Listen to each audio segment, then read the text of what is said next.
This dish is one of the main ones that goes over well with everybody. Oh, what's the dish? Cocktail meatballs, y'all. We're gonna use some shortcuts today, so let's get cooking. So let's get right into it, y'all. Let's make this real quick and easy cocktail meatball.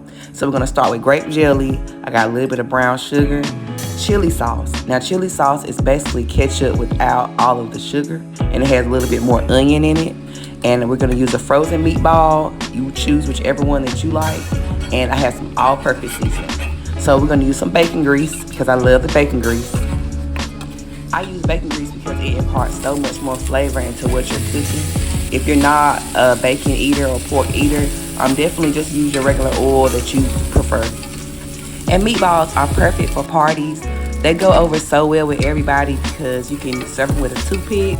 They're great for like little kids, and they can pick them up with their hands.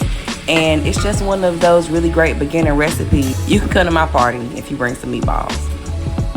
So we're just gonna sear them off in the pan and just build in our flavors. We're gonna go in with our grape jelly, and then we're gonna add our chili sauce. Let's add a little bit of water into the pan as well, and that's gonna help steam the meatballs. And you kind of just want to just stir it to combine. This is also a really great beginner crock pot meal. If you're interested in like crock pot cooking, meatballs are perfect for the crock pot. And you can play around with the flavors.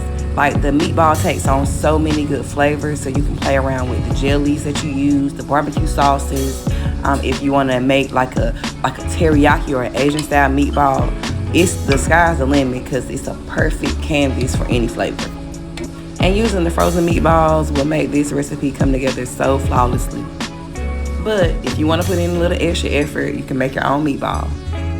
And you can serve this on a platter with toothpicks. You can serve it within like a crock pot if you choose that method. So if you're going to make this recipe, y'all, make sure to leave me a comment. I just love reading you guys' comments. And these really reheat well, so you can make them in advance and reheat them up the day of the event.